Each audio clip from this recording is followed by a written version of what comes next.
here. Good-humored visitors are literally squeezing themselves into the artworks or swinging through the museum, a place where it's usually forbidden to touch.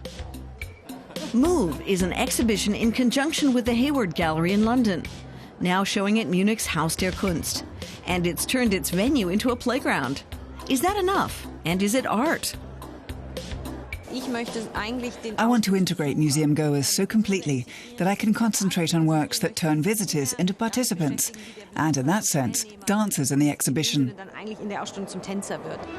Here, dance meets the visual arts. In Robert Morris's work, the world loses its balance. His wobbly platforms from the 1960s are meant to challenge rigid notions of art.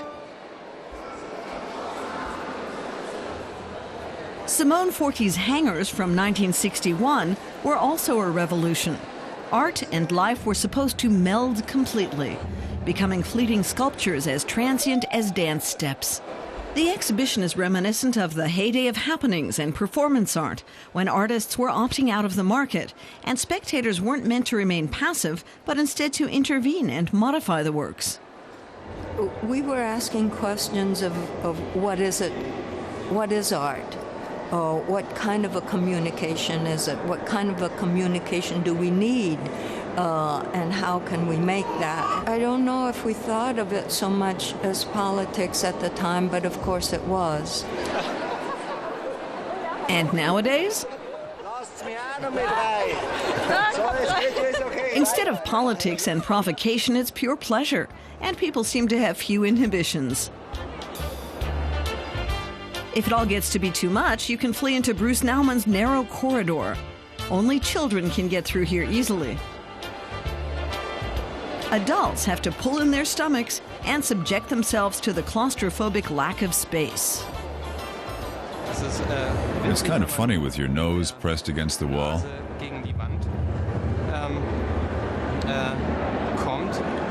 You hear these dull sounds everywhere, especially from that thing over there.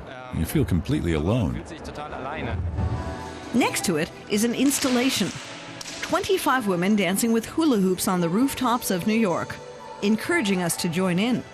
The exhibition is an invitation to overstep borders. Does that still make sense these days? I have the feeling it still involves breaking taboos. It's still not completely normal for us to treat a sculpture like a friend, or to be able to get on top of it or into it while thinking of it as a sculpture. Trained dancers move among the amateurs, rehearsing movements of their choice, initiating encounters, or even opening up discussions about dance and the exhibition. The idea is to propose to these dancers, participants, to being in the museum and not being reduced as object that you look at. There is one thing that very strongly connects the works that are conceived for this exhibition with the 60s, and that I think is the desire to expand the understanding of what choreography can be. Mike Kelly's test room for primates and humans. Anyone can experiment as long as they're wearing a gorilla suit. What was provocative in the 1960s often seems too harmless to upset anyone these days.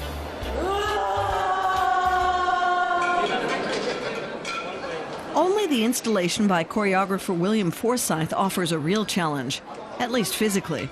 Hardly anyone manages to get to the end of it. It is fun, but it looks easier than it is. The exhibition is no more or less than a voyage of discovery with your own body, floating and sweating through the museum. Quite a new way to experience art.